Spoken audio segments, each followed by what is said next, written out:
बरं, आता पुढे वाचा ते. यानंतर मी रात्रीच्या दृष्टांतात पाहिले, तो पहा एक चौथे श्वापद विक्राळ भयानक व अतिशयित बळकट असे होते. विक्राल भयानक अतिशय बळकट. हे चौथा स्वापदाचं नाव काय दानिएलाला माहित नाही. एवढंच लिहून ठेवला भयानक स्वापद. आता मी चौथा स्वापदाला मोठा करतो, ह्याला मी मोठा करतो. हे चौथा स्वापद. त्याला मोठाले लोखंडी दात होते. बघा, ह्याला हे चौथा स्वापदाला मोठाली लोखंडी दात होते. ते सर्व काही चावून त्याचा चुरा करी व उरलेले आपले पायाखाली तुडवी. ते अगोदरच्या सर्व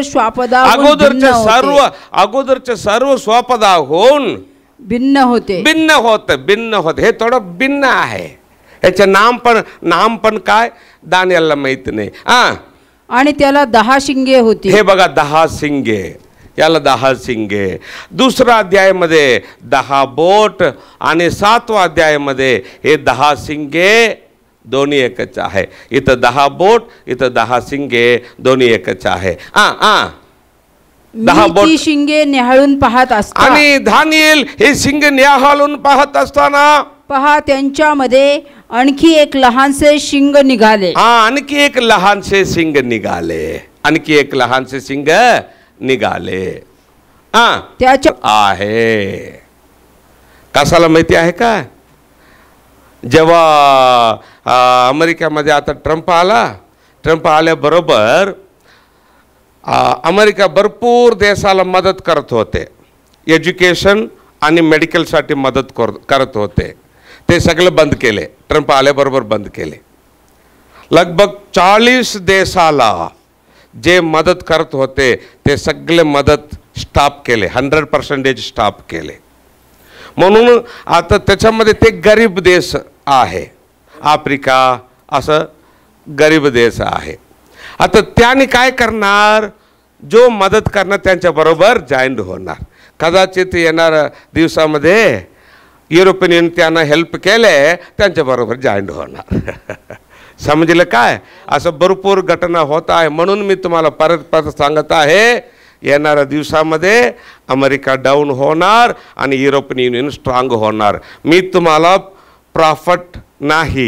प्रॉफेसी सांगितलेले नाही. बायबलमध्ये जे व्हायला पाहिजे म्हणून लिहिलेलं आहे ते तुम्हाला सांगत आहे.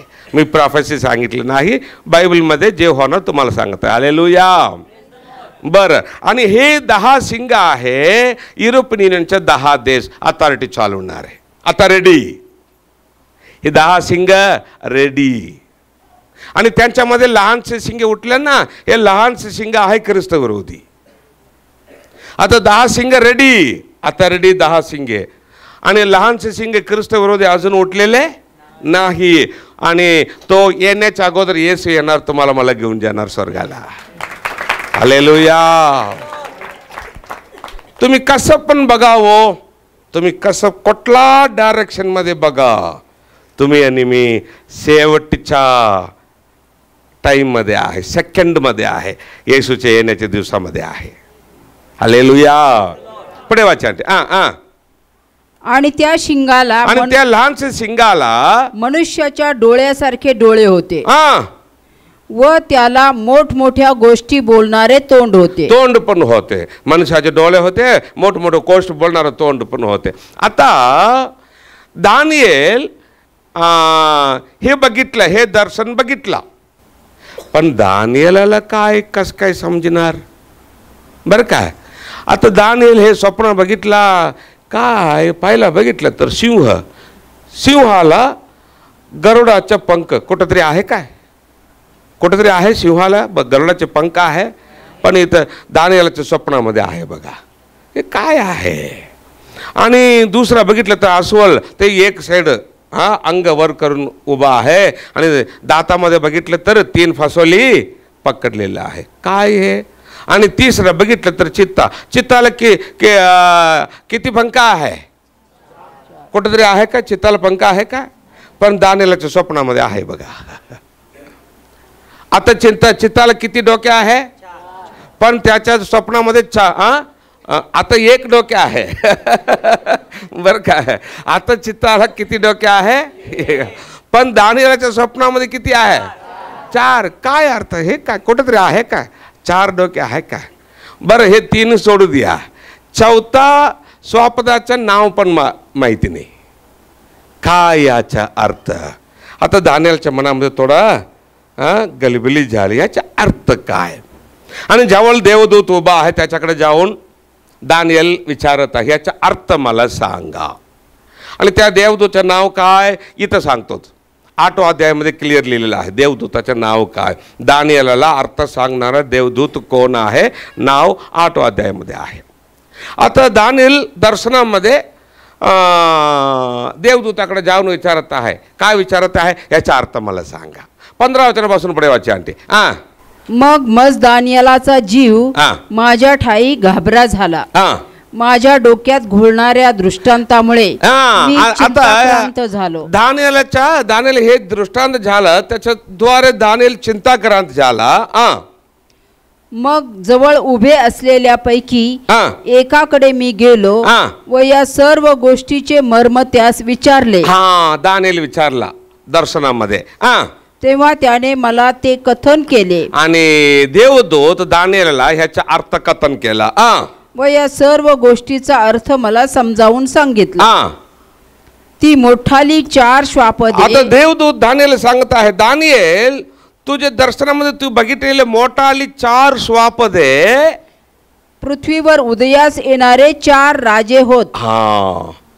4 श्वापदे पृथ्वीवर उदयास येणारे 4 राज्य. पहिला श्वापद कुठला राज्य? बाबेल राज्य. दुसरा श्वापद मेदे पारस. तिसरा श्वापद ग्रीस राज्य. आणि 4था श्वापद रोम राज्य. 4 श्वापद 4 राज्य. आणि हे 4 राज्य खतम झाल्यानंतर संपल्यानंतर पृथ्वीवर तुम्ही आणि मी राज्य करणार आहे. पुढे वाचिया. तथापि परात्पर देवाचे जे पवित्र जन. परात्पर देवाचे पवित्र जन म्हणजे आपण. हे 4 राज्य संपल्यानंतर पवित्र देवाचे जन आपण त्यास राज्य प्राप्त होईल. आपण पृथ्वीवर राज्य करणार 1000 वर्ष. Hallelujah hallelujah. आता दानिएल काय केला? हे 3 स्वपदाला सोडून टाकला. ते राहू द्या. हे 4था काय त्याचं नाव पण माहिती नाही आणि ते बघितले तर थोडं भयानक आहे. याचा अर्थ काय दानिएल विचारला देवदूताला. आता देवदूत या 4था स्वपदाच्या विषयी दानिएलला अर्थ सांगत आहे. 23व्या वचनापासून पुढे वाची आणते. त्याने सांगितले की 4थे श्वापद हे पृथ्वीवर 4थे राज्य होईल. 4थे श्वापद पृथ्वीवर 4था राज्य. कुठला राज्य सांगा? रोम राज्य. रोम राज्य. ते इतर राज्याहून भिन्न होईल. आणि हे रोम राज्य इतर राज्याहून भिन्न होणार. ते थोडं भिन्न होणार रोम राज्य. कसाला? रोम राज्य काय केलं माहिती आहे का? येशू स्वर्गाला गेल्यानंतर रोमन गव्हर्नमेंट काय केले? इस्रायल देशाला नकाशातून काढून टाकले आणि ते म्हटले कोणी इस्रायल लोक तिथं राहिलं त्यांना मारून टाका म्हटले. म्हणून इस्रायल लोक संपूर्ण जगामध्ये पळून गेले. कधी? 132 मध्ये. येशूच्या जन्माच्या नंतर 132 मध्ये इस्रायल देश नकाशातून निघून गेले. इस्रायल देशच नाही असं हे केले. परत काय झाले? देव कस काय आणला ते नंतर आपण बघूया. म्हणून आपण बघत आहे ही 4था राज्य इतर राज्याहून भिन्न होणार. ते सर्व पृथ्वीला ग्रासून टाकेल.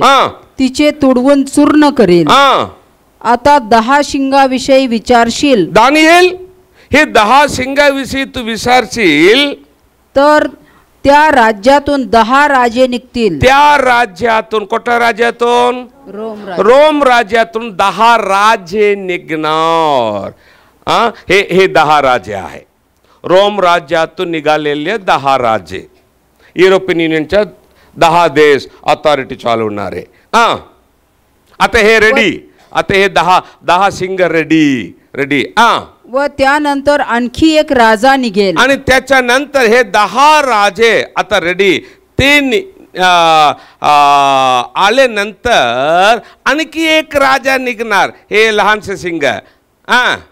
तो त्या पूर्वीच्या राजाहून भिन्न असून, आणि हे लहानसे सिंग, हे ते राजा उठल्याबरोबर पूर्वीच्या राजाहून हे भिन्न असणार. हे लहानसे सिंग आहे ख्रिस्तविरोधी.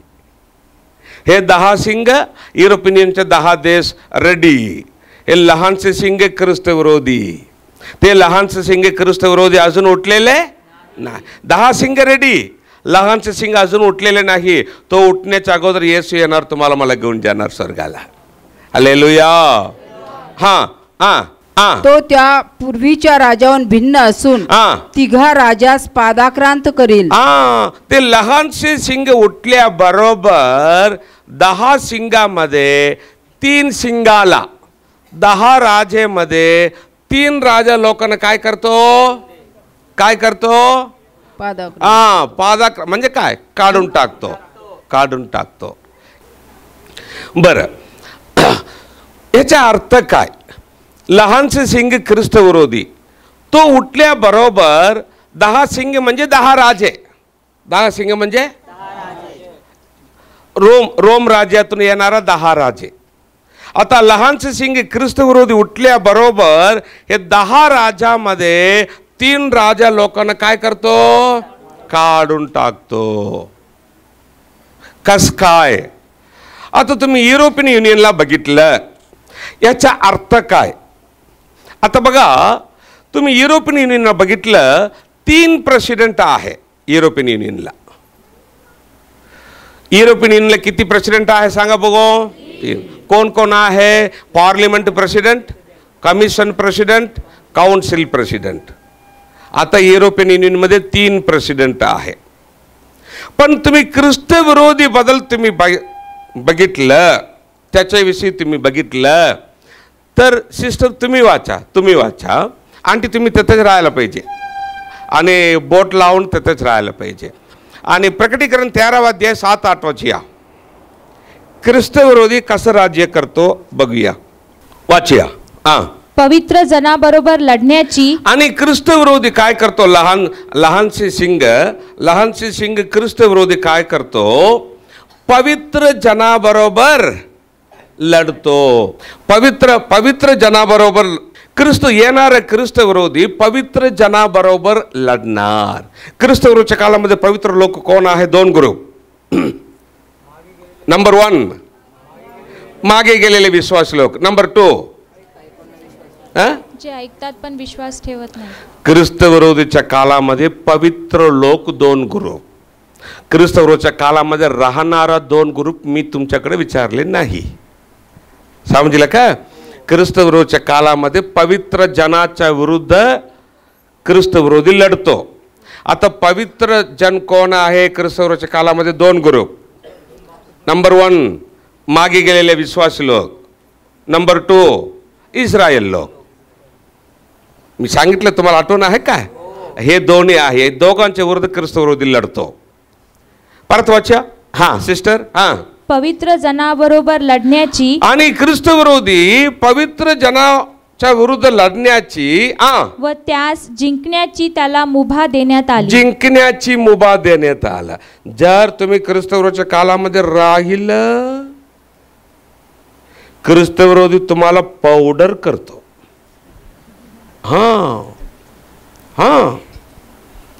सिनेमा, सिरियल, इंटरनेट, सेलफोन, वाईट बघायचं, वाईट बोलायचं, दारू, तंबाखू, डुक्कर पण खात नाही, तंबाखू, बीडी, सिगरेट, व्यभिचार, कोर्ट केस, लोन, काहीतरी करून येसो बरोबर स्वर्गाला ना जाता ख्रिस्तविरोधीच्या काळामध्ये राहिलं, ख्रिस्तविरोधी तुम्हाला कस का मारून टाकतो माहिती आहे का? दानिएल 11:23 मध्ये लिहिलेलं आहे. आता वाचायला नको. 11:23 मध्ये लिहिलेलं आहे. ख्रिस्तविरोधी काय करतो? तुम्हाला इझी पकडतो. पकडून ख्रिस्तविरोधी काय करतो? काही लोकांना जिवंत जाळून टाकतो. अजून काही लोकांना रुंड तलवार से कापतो. अजून काही लोकांना जेलमध्ये घालून मारून टाकतो. ख्रिस्तविरोधी पण तुम्हाला पावडर करतो आणि 21 पिढ्या पण येशू स्वर्गातून पृथ्वीवर पाठवतो. Danger danger. आणि ख्रिस्तविरोधीच्या कालामध्ये पण तुम्हाला पीडा आहे आणि मेल्यानंतर डायरेक्ट नरक, त्यात परमनंट पीडा. पाहिजे का तुम्हाला? पाप सोडून टाका. किती सांगायचं, पाप सोडून टाका, मन फिरा. एवढे दिवस तुम्ही पाप केलेलं आहे, बस आता तरी देवाकडे वाला. पाप सोडून टाका, येशूवर विश्वास ठेवा. तुमच्या चर्चमध्ये, ज्या चर्चमध्ये तुम्ही जात आहे, तुमच्या पास्टरकडे जाऊन पाण्यामध्ये बुडून बाप्तिस्म घ्या आणि पवित्र जीवन करा. जेव्हा येशू येणार स्वर्गाला जाऊन पोचा आणि ख्रिस्त विरोधीच्या कालामध्ये पृथ्वीवर राहू नका. आणि ख्रिस्त विरोधीला देवाने मुभा देणार काय? पवित्र जनाबरोबर लढण्याची आणि जिंकण्याची त्याला मुभा दिलेला आहे. आणि सर्व वंश आणि जगामध्ये असणारा सर्व वंश, लोक, निरनिराळ्या भाषा बोलणारे व राष्ट्रे ह्यावर त्याला अधिकार देण्यात आला. कुणाला अधिकार देण्यात आला? सगळे सांगा. हे लहानसे सिंग ख्रिस्त विरोधीला संपूर्ण पृथ्वीवर त्याला 100% अधिकार असतं.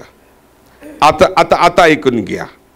येणारा ख्रिस्त विरोधी संपूर्ण पृथ्वीवर अधिकार चालवणार असलं, येणारा ख्रिस्त विरोधी कुठून येतो सांगा बघू.